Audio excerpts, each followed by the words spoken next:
할렐루야. 하나님의 은혜가 이 시간 우리들 모두에게 임하기를 주의 이름으로 축원합니다. 서로 인사하십시다. 은혜 많이 받읍시다. 인사하십시오. 오늘 말씀의 제목 한번 따라 하십시다. 평안과 미래의 희망, 우리를 향한 하나님의 마음입니다. 아멘. 그렇게 되길 바랍니다. 오래전에 제가 어렸을 때에 초등학교 들어가기 전 같은데 저희 집에 작은 해프닝이 한번 있었습니다. 저녁 먹을 즈음이었는데 저희 누나가 둘, 여동생 하나, 저 이렇게 4명, 일남 3년대 둘째 누나가 저녁 먹는데 안 나타난 거예요. 그래가지고 온 식구들이 이제 밥을 못 먹고 불러도 없으니까 전체 흩어져서 이렇게 찾다가 아버지가 동네에 있는 다리 밑에서 찾아가지고 데리고 왔어요. 그래서 이제 막 질타를 하면서 너 지금 어디 위에 거기가 있냐고 그러니까 막 우리 누나가 이제 찔끔찔끔 울면서 거기 간 내용을 얘기를 하는 거예요. 동네에서 누나가 낮에 노는데 동네 아줌마들이 야, 너 어디서 데려온 줄 아냐? 저 다리 밑에서 데려왔어. 내가 너 데려올 때 옛날에 다 봤어. 그래서 옆에 있던 아줌마가 나도 봤어 이런 거예요. 옛날엔 왜 그렇게 그걸로 놀렸는지 몰라. 요새는 너 어디서 주워 왔어 그런 얘기는 안 해도 애들이 잘 나간대요. 참 신기한 세상이 됐는데 아무튼 그렇게 놀리니까 근데 우리 누나가 에이 아줌마 장난치지 마요 이러면 되는데 어리기도 한데다가 저희 누나가 이제 그런 트라우마가 있어요. 어떤 트라우마가 있냐면 저희가 아까 말한 일남 삼녀라고 그랬잖아요. 우리 누나가 4명에서 가장 착해요. 저도 착한데 저보다 더 착해요. 근데 넷 중에서 가장 얼굴이 못생겼어. 그게 이제 혼자 그런 게 주변 친척이나 이렇게 오시잖아요. 그러면 아유 너는 어떻게 형제들하고 좀 다르냐? 뭐 이런 식으로.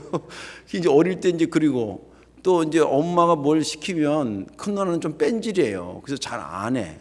근데 이제 둘째 저는 어리고 제 동생은 더 어리고.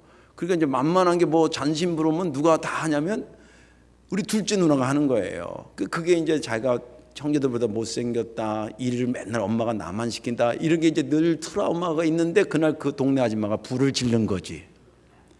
그 들어와가지고 자기 책가방에다 책 다 빼고 거기다 이제 옷 몇 개를 집어넣고 이제 엄마 찾으러 가방 메고 나간 거예요. 근데 이제 어머니는 모르고 있다가 저녁 먹을 때 되니까 이제 그런 겁니다.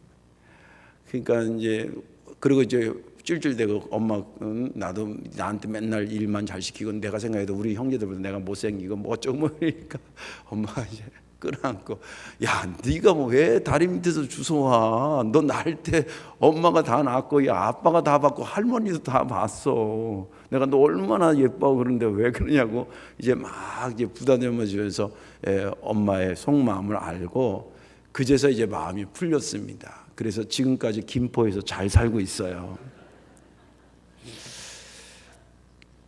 평안과 미래와 희망, 우리를 향한 하나님의 마음인 줄로 믿으시기 바랍니다. 오늘 본문에 있는 말씀은 이스라엘 백성들이 하나님 말씀을 잘 안 지켰어요. 우상 숭배하지 말라 그러는데 우상 숭배하고 막 그래서 경고도 하고 또 혼내기도 하고 그러다가 도저히 말을 안 들으니까 특단의 조치를 취한 겁니다. 어떤 특단의 조치를 취했냐면 바벨론의 포로로 잡혀가서 70년 동안 고생하게 만들어야 있다. 그렇게 생각을 하고 바벨론 포로가 시작이 됐습니다. 오늘 여기 본문의 앞부분에 가면 이게 포로가 하루에 다 간 게 아니에요. 몇 그룹으로 나눠서 이렇게 갔는데 이미 포로로 간 그들에게 하나님께서 예레미야를 통해서 당신의 속사정을 속마음을 전한 내용이 오늘 본문에 있는 말씀입니다. 거기에 주님께서 이사야를 통해 예레미야를 통해서 이런 얘기를 하셔요. 이스라엘아, 그 이제 포로로 간 사람들한테 듣는 거죠. 이스라엘아, 바벨론에 가서 너희들이 70년이 차면 내가 너희들을 돌보고 내가 이렇게 70년 만에 돌아온다는 말을 꼭 지켜서 내가 너희를 이곳으로 다시 데려오고 올 거야. 너희들을 향한 내 마음을 누가 더 잘 알겠니? 다른 누가 알겠냐? 내 마음은 내가 더 잘 알아. 내가 너희들에게 향한, 너희들은 혹시 오해할지 몰라. 하나님 우리를 사랑한다고 맨날 그러더니 왜 우리를 포로로 보내? 우리를 왜 이렇게 고생시켜? 그래서 나에 대해서 너희들의 마음을 닫았을런지 모르겠지만 나는 그렇지 않아. 내가 너희들을 향한 내 본 마음은 뭔 줄 아니? 재앙이 아니라 평안을 주는 거야. 그리고 미래와 희망을 심어주는 거야. 그게 내가 너희들을 향한 본 마음이야. 그러니 너희가 포로로 잡혀게 갔다고 해서 오해하거나 낙심하지 말고 내 본 마음이 너희들에게 희망을 주려고 하는 마음이니까 나한테 그 70년이 힘들긴 하지만 그때마다 나한테 부르짖어 기도해. 그러면 내가 너희가 포로 상태에서 부르짖는 기도를 내가 듣고 내가 너희들을 기억하고 만나줄게. 그리고 70년이 차면 반드시 내가 너희들을 다시 돌아오게 할 거야. 이거는 나 여호와의 말이야. 그러면서 본문은 끝납니다. 지난 주간에 제가 본문을 읽으면서 11절이 은혜가 됐는데 여호와의 말씀이니라 너희를 향한 나의 생각을 내가 아나니 평안이요 재앙이 아니니라 너희에게 미래와 희망을 주는 것이니라. 이 말씀이 왜 은혜가 됐냐면 믿음 생활하는데 중요한 요소가 많이 있는데요. 그런데 오늘 이 말씀 잘 들으세요.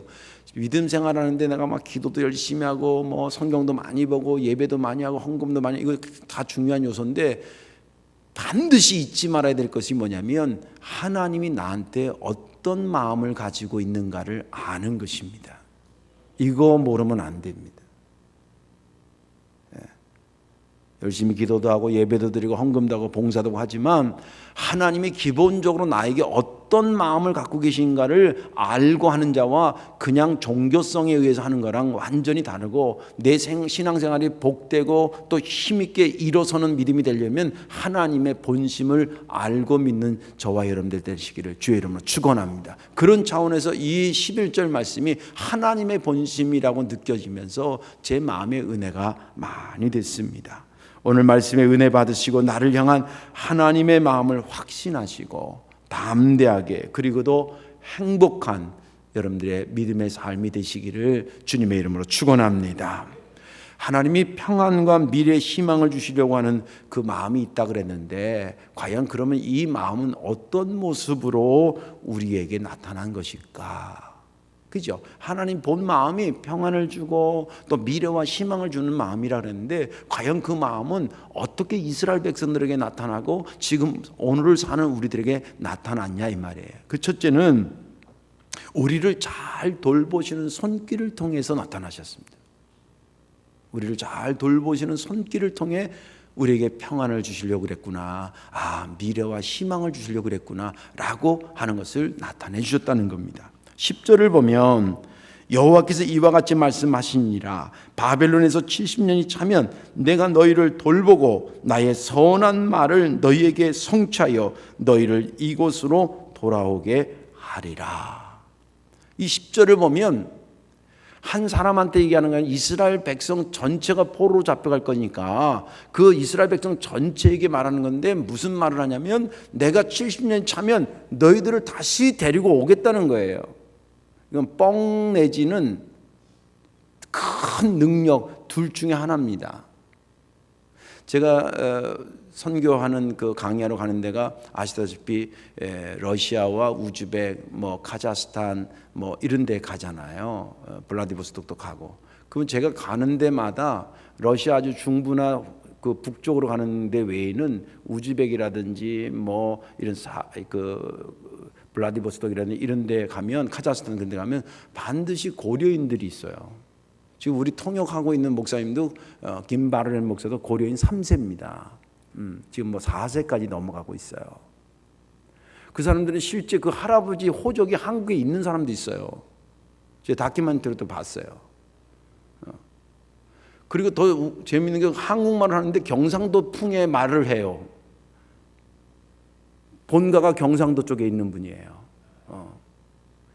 지금 그럭저럭 우리나라가 1945년 그분들이 이제 45년 해방되기 전에 다 이쪽으로 사할린 쪽으로 갔다 거기서 그 스탈린이 그냥 저쪽으로 중앙아시아 쪽으로 막 강제로 기차 타고 보내버렸거든요. 그래서 거기 이제 우즈베키스탄에 사는데 그럭저럭 역사가 지금 80년 이상 흘러갔는데 아직도 한국에 돌아오지 못해요. 물론 방문은 할 수 있어요.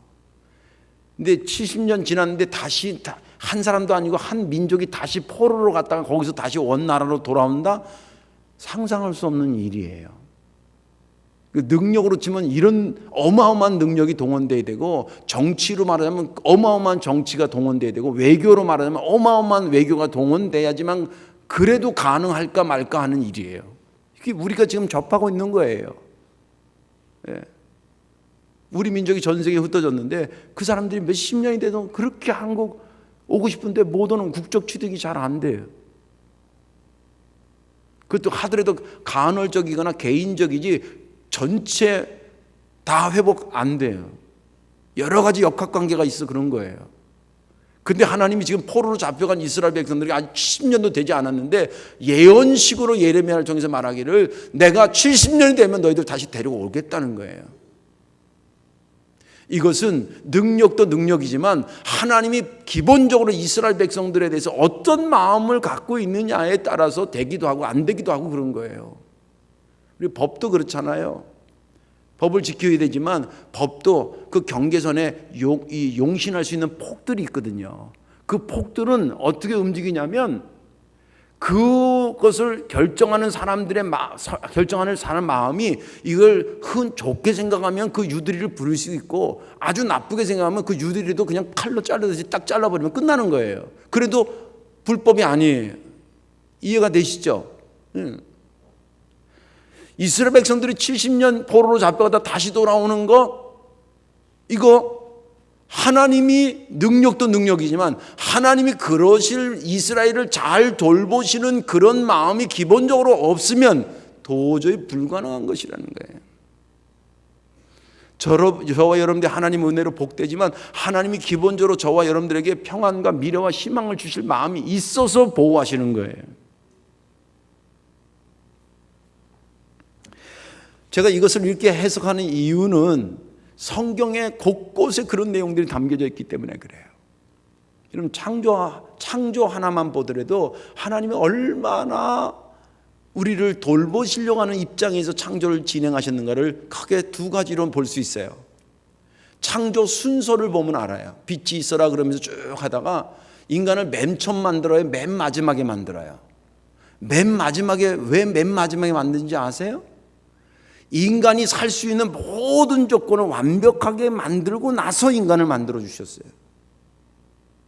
믿음 되시기 바랍니다. 예. 음식 잘하는 분하고 못하는 사람의 그 차이는요, 맛깔있게 하게 아니라 음식을 만드는 순서가 달라요. 순서가 다르대. 그렇게 해야 향신료가 요때 넣어야 그 맛이 나고, 이게 먼저 넣으면 똑같은 재료가 들어갔는데도 먼저 넣으면 뭐가 안 되고 뭐 얼마 정도 다 순서가 있어요.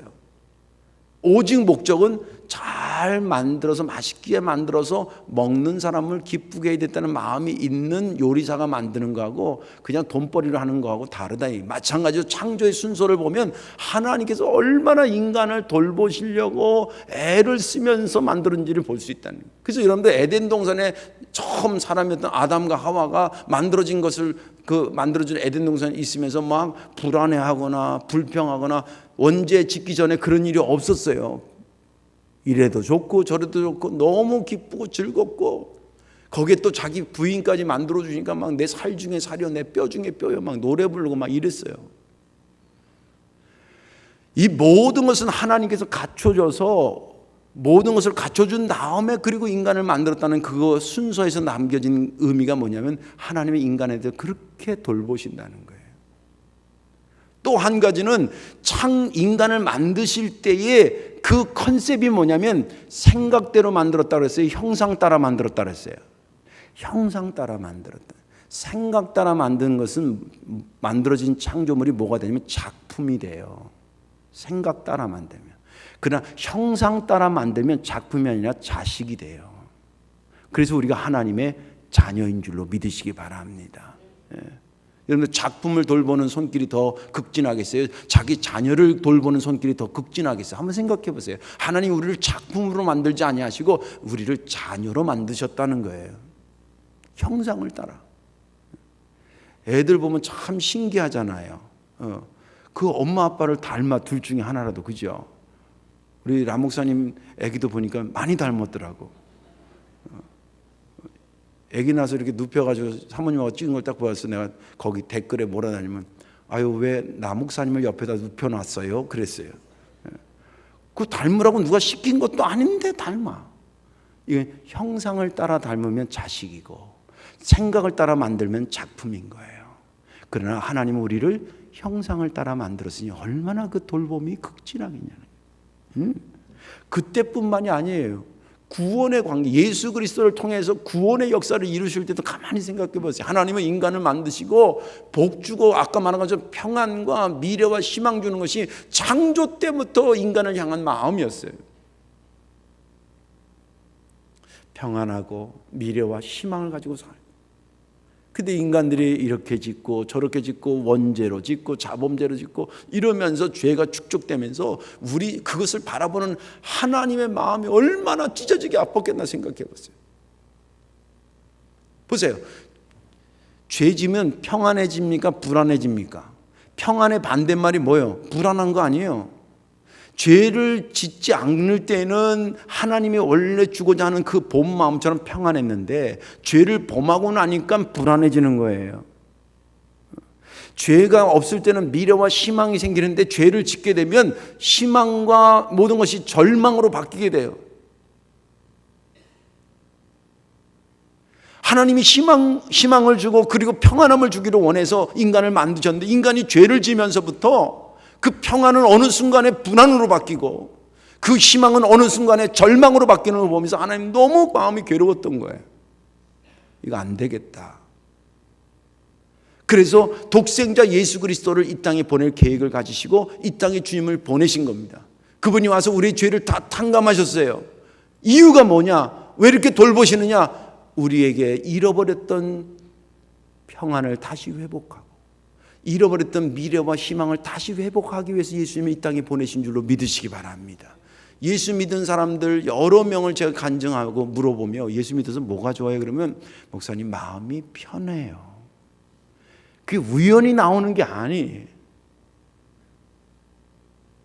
그동안 내가 죄 가운데 있어서 내가 나를 지키려고 하는 것 때문에 불안했던 건데 내 삶의 죄가 용서받고 내 삶을 주께 의탁하면서 내 속에 원래 하나님이 내게 주시려고 했던 평안이 물밀듯이 밀려오니까 말하기를 참 평안해요. 그분은 뭐 신학적으로 이런 거 뭐 어떻게 창조 때부터 하나님이 이런 마음이 있었고 뭐 이런 거 몰라. 근데 예수 믿고 나서 내 마음이 참 편안해졌어요. 아침에 일어나 눈 뜨는 게 얼마나 감사한지 몰라요. 하루에 식구들이 다 들어와서 잠자리 드는 것이 당연한 것 같았으나 이것이 얼마나 하나님의 은혜의 열매인지를 새삼 깨달았어요. 이런 얘기들을 하는 거예요. 은혜 받으니까 마음이 평안해지니까 시인도 되고요, 수필가도 되고요, 노래를 부르는 가수도 되고요. 삶이 그래진다는 거예요. 여러분들 우리가 예배의 요소들을 보세요. 얼마나 기쁨과 감사와 감격이 넘치는 거예요. 헌신도 이거 기쁘니까 하는 거죠. 헌신도. 이 순서 맡으시면 얼마나 아침부터 일찍 헌신하려고 수고한 거예요. 찬양 기쁘니까 하는 거 아니에요. 기도도 희망이 있으니까 하는 거예요. 주님이 우리가 기도하면 그분이 들으신다는 믿음이 있고 그것이 희망이 돼서 우리가 교하고 간구하는 거 아닙니까? 제가 지금 말씀을 선포하는 가운데 여러분들 심령 속에 놀라운 역사들이 지금 일어나고 있어요. 저는 그렇게 믿어요. 예. 그리고 실제 그런 간증들을 여러 명이 해요. 내가 여기 와서도.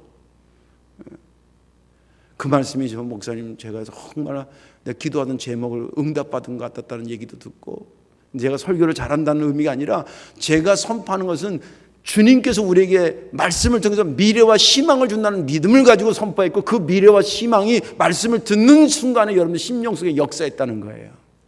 여러분들 이런 것들이 다 뭐냐면 하나님의 돌보심인 줄로 믿으시기 바랍니다.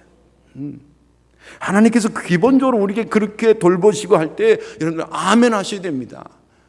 그런데 왜 그게 아멘이 잘 안 되냐면 제가 분석해 보니까 그런 거예요. 하나님의 돌봄은요, 우리가 원하는 식으로만 돌봐주시는 건 아니에요. 자, 오늘 이 본문에 보면 포로로 잡혀간 것도 하나님의 버림이에요, 돌봄이에요? 돌봄입니다. 거기서 70년 있다가 돌아온 것도 하나님의 버림이에요, 돌봄입니까? 돌봄입니다. 근데 이스라엘 백성들은 돌아오게 고생을 끝내주는 것으로만 하나님이 우리를 돌봐줬으면 좋겠다는 얘기예요. 그러지 않아요. 하나님은 사랑으로 칭찬하며 끌어안으면서도 돌봐주시지만 때로는 잘못하면 그것을 야단치고 정의를 가르쳐주면서도 우리를 돌봐주셔요. 우리도 애 키워봐서 다 알잖아요. 주로는 애들한테 용기도 주고 끌어안아주고 뭐 필요하면 사주기도 하고 그러지만 그래도 이게 빗나갔다 너무 빗나갔다 그럴 때는 매를 들잖아요. 이런 성경에 그 시편 23편에 나오지만 주의 지팡이와 막대기가 나를 안위하시나이다. 그게 아시죠? 근데 왜 지팡이와 막대기가 두 개가 나오냐고. 용도가 달라서 그래요. 그 책에 관련된 책들을 보니까 지팡이는 말 그대로 위에가 꼬부라졌어요. 꼬부라져 가지고 한 150m, 150m란다. 1m는 50 이상 돼요. 이렇게 지팡이 일반적으로 꼬부라졌어요. 그거는 양을 키우다 보면 양이 이렇게 언덕바지 밑으로 내려가는 때 그 건져낼 때 손이 안 닿을 때 있잖아요. 그 고리를 목에다 이렇게 걸어가지고 끌어올린대요. 그러기도 하고 맹수들이 올 때 그 지팡이를 가지고 휘둘러가지고 물매를 던져가지고 이래가지고 맹수들을 보내서 이 양들을 돌볼 때 쓰는 게 지팡이에요. 그 막대기는 뭐냐? 막대기는 말 그대로 한 50cm 정도 되는 거예요.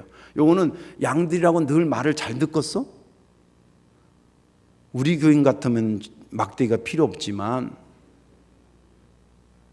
이 중에 몇 명이 아니 목사님 우리 교회도요 막대기 한 5-6개는 준비하셔야 될 게 이런 분들 있을지 모르지만 아무튼 막대기는 양들도 이렇게 빗나가거나 이런 애들 있잖아요. 그럴 때 톡톡 때리라고 야단치라고 있는 게 막대기고 보호하라고 있는 게 지팡이에요. 근데 거기 보니까 주의 지팡이와 막대기로 나를 안위하신다. 하나님이 때로는 품어주기도 하고 때로 야 그거 안 돼 임마 왜 그렇게 하고 있어. 그 야단치면서도 그게 뭐냐면 나를 돌보시는 거고 그렇게 돌보시는 이유가 뭐냐면 결국 내 마음에 평안과 미래와 희망을 주기 위해서 그런 거라는 거예요. 그 여러분들 때로는 좀 불편하게 얘기를 들어도 기분 나쁠지 모르지만 가만히 생각해 보면 그 말이 맞구나. 그럴 때 하나님 감사합니다. 내 잘못을 지적해 주셔서 감사하고 내가 그것을 고칠 수 있으니 감사하고 나를 돌봐주시고 나에게 평안과 미래와 희망을 주시기 위해서 주께서 그러신 줄 믿고 아멘으로 받겠습니다. 그런 것이 정확한 성도의 자세인 줄로 믿으시기 바랍니다. 두 번째로 평안과 미래의 희망을 주시는 하나님의 마음은 과연 어떤 모습으로 이스라엘 백성들과 우리에게 나타나냐면 약속을 반드시 지키는 것으로 나타나십니다. 약속을 어떻게 해요? 반드시 지키는 걸로 나타납니다. 오늘 여기 본문에 보면요 유심히 봐야 될 게 여호와의 말씀입니다. 말씀이니라 이게가 4번이나 나와요. 오늘 문장이 길지 않은데 그 길지 않는 거의 한 절에 하나씩 있는 것처럼 여호와의 말씀이니라 여호와의 말씀이니라 여호와가 말씀하셨느니라 이렇게 돼 있어요. 10절에 보면 여호와께서 이와 같이 말씀하시니라 11절에 여호와의 말씀이니라 14절에는 2번 나와요. 이것은 여호와의 말씀이니라 이것은 여호와의 말씀이니라. 왜 하나님께서 그 4절까지 얼마 안 되는 거기에 4번씩이란 내가 말한 거다 내가 말한 거다 내가 말한 거다 내가 말한 거다 이렇게 거의 말하면 끝에 내가 말한 거다 이건 내 말이다 내가 말한 거다 이렇게 말씀하셨을까? 이유가 뭘까? 이것은 이 말에 대한 개런티라고 그러잖아요. 이 말에 대한 보증을 내 스스로가 한다 이 말이에요. 내가 말한 건 내가 반드시 지킨다 이 말이에요. 그것을 강조하고 있는 거예요. 왜냐하면 하나님은 아시다시피 영이시잖아요. 하나님의 본질 자체가 영이셔요. 눈에 안 보이십니다. 그런데 그 눈에 안 보이시는 하나님을 우리가 어떻게 믿느냐? 말씀이 그대로 성취되는 것을 통해서 믿는 거예요. 보세요. 70년 뒤에 포로로 갔다가 다시 돌아오겠다라고 하는 말씀 역사적으로 성취가 됐어요 안 됐어요? 성취가 된 거예요. 다윗한테 네가 성전 못 지어 네 아들 때 짓게 하겠다 그러고 하나님께서 솔로몬 때 그 아들 때에 성전을 짓게 하셨어요. 메시아를 이 땅에 보내겠다고 수없이 예언하시고 마침내 예수님이 이 땅에 메시아로 오셨어요. 그리고 예수님 스스로도 내가 아버지가 하라고 하는 것을 다 이루어 영광을 돌리오니 그렇게 말씀하셨어요. 하나님이 하라고 하시고 하신다고 하신 것은 반드시 됐다는 거예요. 성경뿐만이 아니라 제 인생을 제가 돌이켜보면서 생각해보면 하나님의 많은 약속과 성취가 계속 연속 반복되면서 내 목회 여정이 왔어요. 이렇게 하라는 것 같은 느낌이 들어서 그렇게 했더니 여지없이 거기에 열매가 있고, 또 그렇게 한 해를 보내고 또 하나님께서 어떻게 하기를 원하는 걸 그렇게 하기를 원하고 거기 순종하고 따랐더니 또 거기에 성취가 있고, 이것이 제 목회에 30여 년 동안 있었던 하나님의 여정이에요. 왜 하나님은 약속하고 성취를 통해서 우리에게 대체 무엇이 생겨지길 위해서 그렇게 약속하고 성취하고 양속하고 성취시키고 그렇게 해 오셨는가요?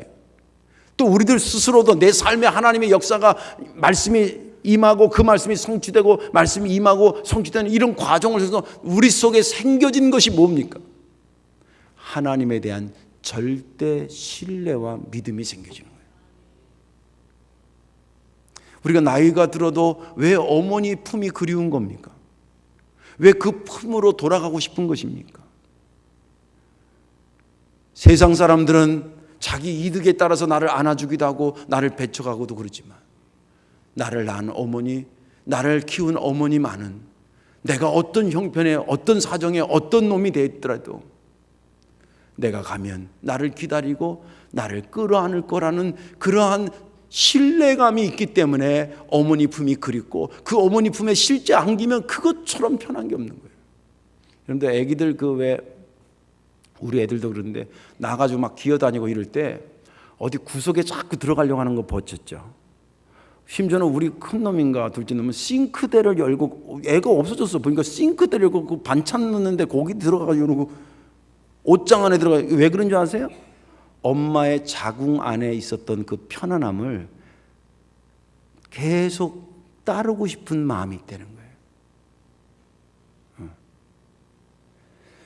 하나님이 약속하시고 성취시켜주고 말씀하신 것을 이루시고, 그런 여러 가지 그 상황 속에서 그것이 반복되면 내 속에 하나님에 대해서 뭐가 생기냐면 절대 신뢰가 생기고, 절대 신뢰를 내가 확신하는 순간 내 마음에 뭐가 오냐면 평안이 오는 거예요.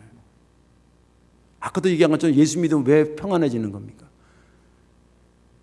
세상 사람들은 도망가도 그분은 나를 지키고, 내가 심지어는 내가 주님의 약속을 수없이 어겨도 주님은 우리를 기다리고 변하지 않고 나를 향해 나를 기다리고 있기 때문에, 그것을 알기 때문에 그래요. 찬송가에 보면 이런 거 있잖아요.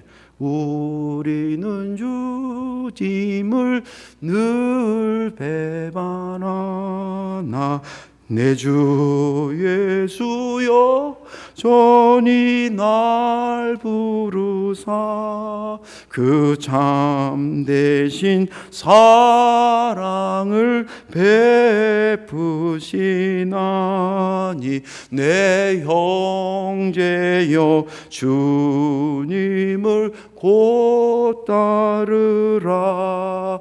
주 널 위해 비네 주 널 위해 비네 주 널 위해 비네 항상 비시네. 우리가 늘 주님을 배반하고 주님과 약속을 손가락 걸고 하다가 손가락 부러지게 약속을 어기고, 그것이 우리들의 현실인데도 불구하고 주님은 우리를 향해서 약속을 선포하고 그 약속을 때가 되면 이루시고, 그렇게 계속 그것을 고집하고 그것을 지켜나가는 이유가 어디 있느냐?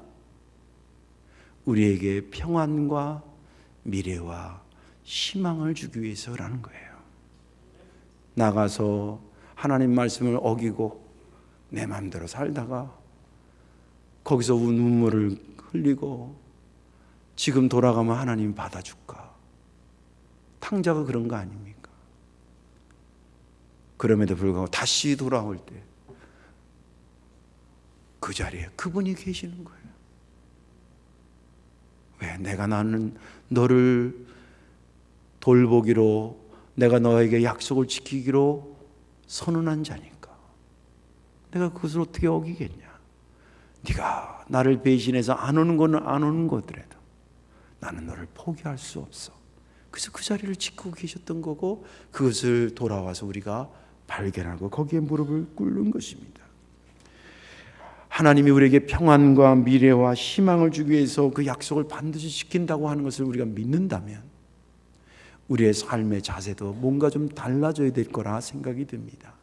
그 하나님께 감사하고, 어떤 삶에 어떤 여정이 벌어지더라도 불안해하지 마시고, 담대하시고, 절망적인 생각이 나를 휘어잡으려고 그럴 때 하나님의 말씀을 떠올리면서 희망으로 여러분들의 발걸음을 새롭게 딛기를 주의 이름으로 축원합니다.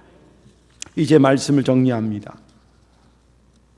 하나님은 당신의 마음을 잘 모르거나 오해하고 있는 이스라엘 백성들을 굉장히 안타깝게 여기셨습니다. 그래서 예레미야를 통해서 그 속의 마음을 시원하게 털어 놓으셨습니다. 우리에게는 안 그러실까? 평안을 주고 싶고, 미래를 꿈꾸게 하고 싶고, 희망을 노래 부르도록 하기를 원하셨는데, 우리가 어떤 상황에서는 불안해하고 걱정을 끌어다가 하고, 미래를 꿈꾸라 그랬더니 옛날 얘기나 하고 있고, 희망의 노래라고 부르라 그랬더니 한숨이나 푹 쉬고 땅만 쳐다보고 앉아 있다고 한다면 주님이 얼마나 답답해하고 안타깝게 여기겠냐. 그래서 주님께서 그것을 극복하도록 오늘 본문에 보면 12절부터 뭘 얘기하냐면 계속 기도하라고 얘기하고 있습니다. 내가 너에게 이런 입장을 갖고 있는 것은 변질되지 않지만 그것을 너희가 그대로 받아들이고 유지할 수 있는 유일한 힘은 기도하는 거라. 기도해라, 기도해라. 12절도 보세요. 너희가 내게 부르짖으며 내게 와서 기도하면 내가 너희들의 기도를 들을 것이요 너희가 온 마음으로 나를 구하면 나를 찾을 것이요 나를 만나리라. 70년을 기도하며 견디면 내가 너희들에게 원래 주고자 했던 평안과 미래와 희망이 너의 것이 될 거라는 것입니다. 제가 성도님들하고 얘기를 하다가 어떤 다들 뭐 목사한테 얘기하면 기가 막힌 얘기들, 기도를 도와줘야 돼, 그런 얘기들을 하잖아요. 그러면 다 듣고 권사님 저도 기도할게요, 기도하세요. 한 10여 명이 만약에 각자 그랬다면 한 8, 9명은 아멘 알겠습니다 그러고 가는 눈치인데, 그 중에 한두 명은 내 목사님 또 기도하라는 소리 나올 줄 알았어, 이런 사람도 있어요. 그랬거나 말거나 제가 하나님한테 받은 말씀은 기도해야 주님의 평안을 얻고 주님의 미래와 희망을 얻는다는 것이 제가 받은 말씀이에요. 그래서 그것을 증거하는 것입니다. 아무쪼록 하나님은 기본적으로 나에게 평안과 미래와 희망을 주시기 위해서 본 마음이 그러시던 분이라는 믿음을 가지시고, 여러분들 그것을 돌보심으로 나타내기도 하고 약속을 지키심으로도 나타나니까 중요한 것은 우리가 그 믿음을 가지고 불안해하지 마시고 미래에 대해서 절망적으로 생각하지 마시고 주님과 함께 미래를 새롭게 열어가시는 저와 여러분들 되시기를 주님의 이름으로 축원합니다. 기도하겠습니다. 사랑과 은혜가 많으신 아버지, 너무 고맙고 감사합니다.